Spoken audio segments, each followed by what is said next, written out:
Hello my dear students. आज के इस ऑनलाइन वीडियो लेक्चर में आप लोगों का बहुत बहुत स्वागत है।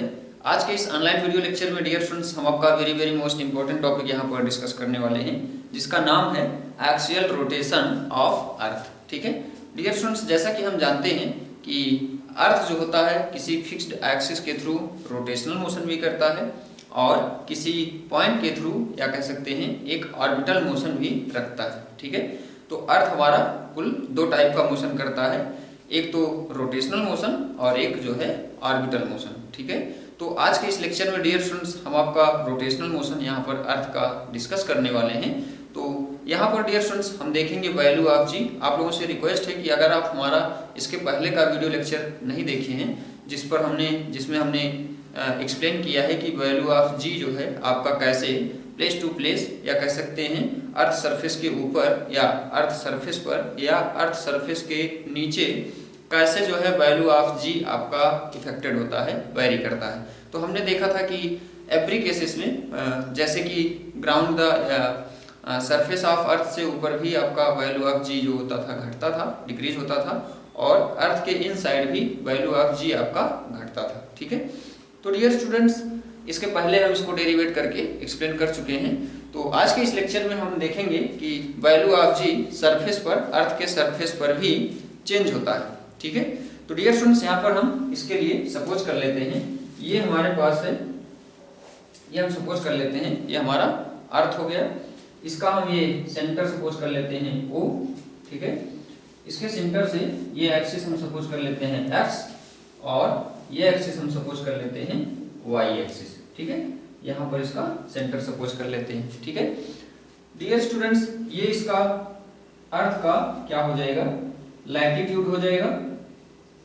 ठीक है, अर्थ का ये क्या हो जाएगा, लैटिट्यूड हो जाएगा। ठीक है, इसको हम बोलते हैं लैटिट्यूड ऑफ अर्थ। यहाँ पर डियर स्टूडेंट्स हम क्या करते हैं कि किसी पॉइंट पर, यहाँ पर किसी पॉइंट पर यहाँ पर हम कोई पार्टिकल सपोज कर लेते हैं। ठीक है, और यह जो है ये सेंटर से कितना एंगल ड्रा कर रहा है, ये एंगल हम फाई सपोज कर लेते हैं। ठीक है, और इसका जो रेडियस है ये हम आर सपोज कर लेते हैं। इसका जो रेडियस होगा डियर स्टूडेंट्स आर, या एवरी प्लेस पर या कह सकते हैं इस स्फेरिकल पार्ट में इसका जो रेडियस होगा एवरी प्लेस पर सेम होगा।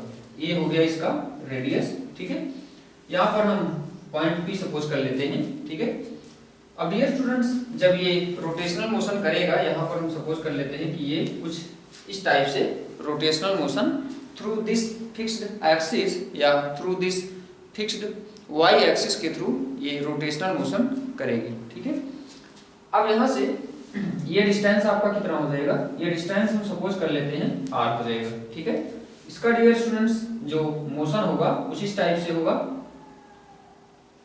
ठीक है, इस पार्टिकल का जो मोशन होगा सर्कुलर मोशन होगा, कुछ इस टाइप से होगा। यहाँ पर डियर स्टूडेंट्स जब ये सर्कुलर मोशन करेगा तो ये सेंटर की ओर या कह सकते हैं यहाँ पर जो फोर्स लगेगा R omega square, pseudo force बाहर की ओर एक फोर्स लगेगा जब ये सर्कुलर मोशन करेगा, तो बाहर की ओर आर ओमेगा स्क्वायर फोर्स इस पे एक्सर्ट होगा। ठीक है, किस डायरेक्शन में, ये आउटवर्ड डायरेक्शन में। ठीक है, अब डियर स्टूडेंट्स सेंटर की ओर एक ग्रेविटेशनल या कह सकते हैं कि acceleration due to gravity centre की ओर होगा, क्योंकि यहाँ पर कोई पार्टिकल माने हो। ठीक है, तो इसको हम ये जो हमारा ट्रू ग्रेविटेशनल फील्ड होगा या ग्रेविटेशनल ड्यू टू एक्सेलरेशन या एक्सेलरेशन ड्यू टू ग्रेविटी जो होगा, true acceleration due to gravity, इसको हम जी मान लेते हैं। ठीक है, अब क्या करो, ये आपका आर ओमेगा स्क्वायर हो गया, ये आपका जी हो गया। तो डियर स्टूडेंट्स जैसा कि हम जानते हैं कि एक्सेलरेशन ड्यू टू ग्रेविटी आपका अर्थ के सरफेस पर प्लेस टू प्लेस चेंज होता रहता है। ठीक है, तो यहाँ पर हम सपोज कर लेते हैं इसकी वैल्यू जो है जी डैश है, जो कि इसका और इसका रिजल्टेंट होगी कुछ ऐसे। ठीक है, ये हम सपोज कर लिए जी डैश। ठीक है, अब डियर स्टूडेंट्स यहाँ से the value of g dash, यहाँ पर सबसे पहले तो ध्यान देंगे हमने यहाँ पर क्या किया है कि हमने अर्थ के लैटिट्यूड पर किसी पॉइंट P पर एक कोई पार्टिकल यहाँ पर सपोज किया है और इस पार्टिकल को जब ये एक्सिस जो है, इस एक्सिस फिक्स्ड एक्सिस के थ्रू ये अर्थ आपका रोटेशनल मोशन करेगी, तो यह पार्टिकल सर्कुलर मोशन करेगा, और यह पार्टिकल सर्कुलर मोशन करेगा डियर स्टूडेंट्स, तो यहाँ पर एक स्यूडो फोर्स बाहर की ओर लगेगा इस पार्टिकल पर। ठीक है, स्यूडो फोर्स की वैल्यू कितनी होगी? स्यूडो फोर्स की वैल्यू यहाँ पर mr⍵² होगा। ठीक है, mr⍵²। और डियर स्टूडेंट्स यहाँ से ये एंगल फाई सपोज किए हो। ठीक है, इसका जो लैटिट्यूड है, ये इस एक्सिस से एंगल यहाँ पर हम फाई सपोज किए हैं, इसका रेडियस r सपोज किए हैं। आई होप यहाँ पर आपको क्लियर हो गए होंगे पूरे के पूरे इमेजिनेशंस। ठीक है, अब यहाँ से हम देखते हैं कि वैल्यू ऑफ g डैश या effected acceleration due to gravity यहाँ पर क्या होगा। ठीक है, तो यहाँ पर डियर स्टूडेंट्स g डैश की वैल्यू देखेंगे तो g डैश जो है रिजल्टेंट है किसका? g का और r⍵² का। ठीक है, तो डियर स्टूडेंट्स यहाँ से g dash is equal to आपको मिलेगा अंडर रूट g का स्क्वायर, ठीक है, प्लस r⍵² का square plus 2g r cos plus 2g हो गया इंटू यहाँ पर r⍵² होगा इंटू cos 180 माइनस फाई होगा। ठीक है डियर स्टूडेंट्स, अगर ये एंगल फाई है तो ये एंगल किसके किसके बिटवीन में? ये g और r⍵² के बीच का जो एंगल होगा 180 माइनस फाई होगा। ठीक है, इसको हम सॉल्व करेंगे तो यहाँ से हमको वैल्यू मिलेगी g² plus r²⍵⁴ plus 2g r⍵² cos 180 minus phi की वैल्यू डियर स्टूडेंट्स -1 होगी। तो इसको हम सॉल्व करेंगे तो यहाँ से हमको वैल्यू मिल गई g² plus r²⍵⁴ minus 2g r⍵²। ठीक है, ये हो गया आपका g डैश की वैल्यू। यहाँ पर डियर स्टूडेंट्स ओमेगा की वैल्यू अगर हम निकालें, ⍵⁴ है और ये वैल्यू वेरी वेरी लेस आएगी। कैसे? ओमेगा इज इक्वल टू हमारा फार्मूला होता है 2π/t, और यहाँ से ⍵⁴ है तो 2π/t की वैल्यू कितनी होती है? t की वैल्यू मतलब 24 आवर, तो 24 इसको अगर हम सेकेंड में कन्वर्ट करते हैं तो हो जाएगा 3600 रेडियन पर सेकेंड हो जाएगा। ठीक है, तो यहाँ पर डियर स्टूडेंट्स ⍵⁴ है, मतलब यह वैल्यू वेरी वेरी लेस आएगी, वेरी वेरी स्मॉल आएगी। तो इसलिए हम क्या करते हैं, ओमेगा में भी नेग्लेक्टेड। ठीक है, इसको हम नेग्लेक्ट कर सकते हैं, ओमेगा में भी नेग्लेक्टेड। ठीक है, due to their small value. Omega को अगर हम नेग्लेक्ट कर देंगे तो यहाँ से हमको g डैश की वैल्यू क्या मिलेगी? g dash is equal to मिलेगा under root g² plus r², ये तो आपका नेग्लेक्ट हो चुका, और हमको नेक्स्ट टर्म मिलेगा यहाँ से माइनस 2g r⍵²। ठीक है, 2g r⍵²। तो यहाँ से डियर स्टूडेंट्स ये देखें तो r की वैल्यू आपको क्या मिलने वाली है? ये क्या होगा? रेडियस होगा, तो ये एंगल फाई है, यहाँ से r इज इक्वल टू आपको मिलेगा r cos फाई। ठीक है, r cos फाई। ठीक है, ये डियर स्टूडेंट्स यहाँ से ये आता r cos फाई, तो ये भी आपका r cos फाई हो जाएगा, और r यहाँ पर ध्यान देंगे ये रेडियस है और एवरी पॉइंट पर सेम होगा। ठीक है, r is equal to r cos phi अगर हम वैल्यू इसमें प्लेस्ड कर देते हैं तो यहाँ से आइए देखते हैं हमको g डैश की वैल्यू क्या मिलने वाली है।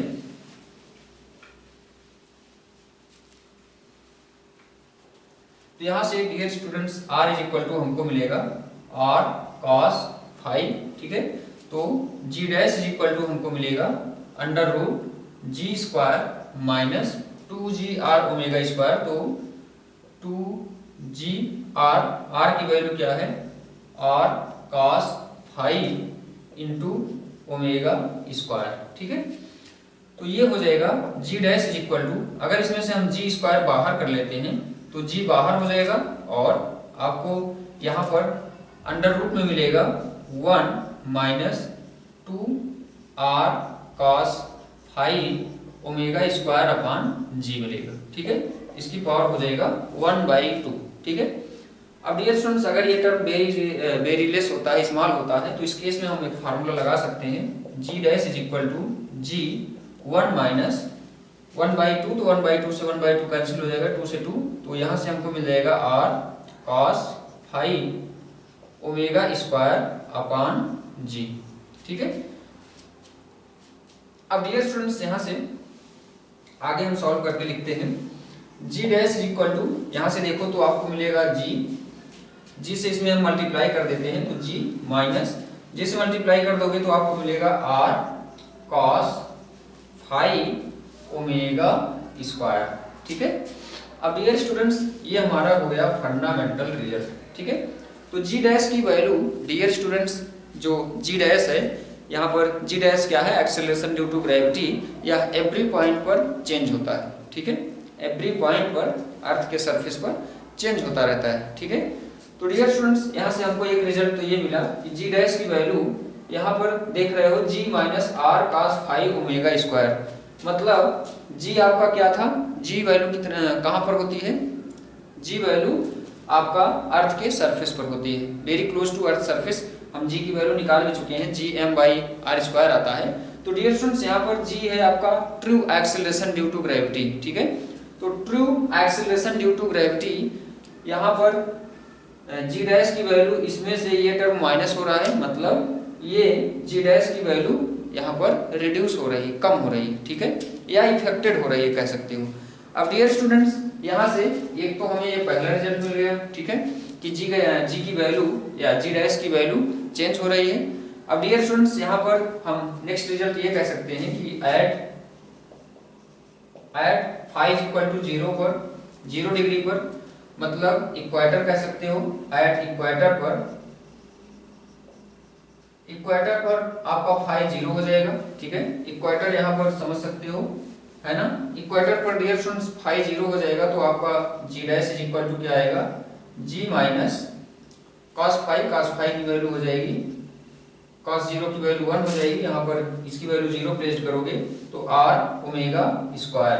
ठीक है, तो जी डैश की वैल्यू इक्वेटर पर डियर स्टूडेंट्स हम देख रहे हैं कि रिड्यूस हो रही है, मतलब जी क्या होता था, जी होता है आपका true acceleration due to gravity. ठीक है, मतलब विदाउट एनी चेंजिंग। ठीक है, g m by r square, जिसकी वैल्यू हम निकाल चुके हैं, जी की वैल्यू हम निकाल चुके हैं, क्या होता है, g m by r square. ठीक है, तो डियर स्टूडेंट्स ये आपका मैक्सिमम वैल्यू ऑफ जी होता है। ठीक है, तो g m by r square यहाँ पर ये आपका रिड्यूस हो रहा है, g dash is equal to g minus r omega square, मतलब यहाँ पर आर ओमेगा स्क्वायर टर्म आपका इसमें से सब्सट्रैक्ट हो रहा है, तो यहाँ से जी डैश इज इक्वल टू आपको मिलेगा, जी डैश की वैल्यू कह सकते हो, जी डैश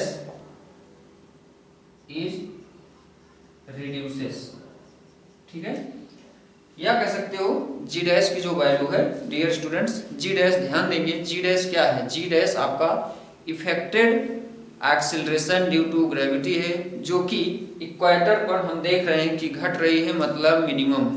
ठीक है, अब डियर स्टूडेंट्स हम देखेंगे कि इसका जो वैल्यू है जी डैश की, यह पोल्स पर कितना होती है, और पोल्स पर डियर स्टूडेंट्स यहाँ पर फाई आपका 90 हो जाएगा, तो एट इट्स पोल हम देख लेते हैं कि इसकी वैल्यू कितनी होगी। एट पोल पर डियर स्टूडेंट्स फाई आपका 90 हो जाएगा, और जी डैश इज इक्वल टू आपका कितना हो जाएगा, जी माइनस cos 90 की वैल्यू 0 होती है, तो जी माइनस 0 मतलब जी डैश इज इक्वल टू जी, मतलब जी डैश की मैक्सिमम वैल्यू। ठीक है, जी डैश की मैक्सिमम वैल्यू।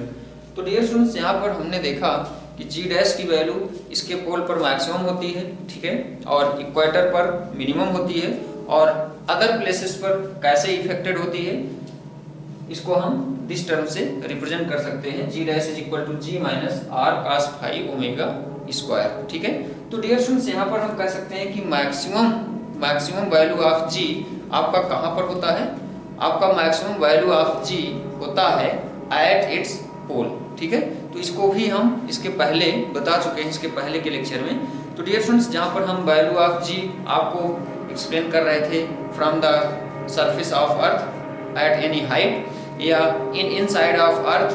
ठीक है, तो डियर स्टूडेंट्स दोनों ही केस में हमने देखा था कि जो वैल्यू ऑफ जी है या डियर स्टूडेंट्स आपका हमेशा रिड्यूस हो रहा था, डिक्रीज हो रहा था। ठीक है, तो हम कह सकते हैं कि वैल्यू ऑफ जी हमेशा आपका मैक्सिमम होता है एट इट्स सरफेस, और इसके सेंटर पर डियर स्टूडेंट्स आपका जो वैल्यू ऑफ जी होता है वह जीरो होता है। ठीक है, इसके सेंटर ओ पर अर्थ के जो एक्सेलरेशन ड्यू टू ग्रेविटी होता है वह हमेशा जीरो होता है। ठीक है डियर स्टूडेंट्स, इसको भी आप वेरीफाई कर सकते हो कि या इसके सेंटर पर acceleration due to gravity zero कैसे होता है। ठीक है, तो डियर स्टूडेंट्स इसके पहले हम आपको बता चुके हैं जी डैश का फार्मूला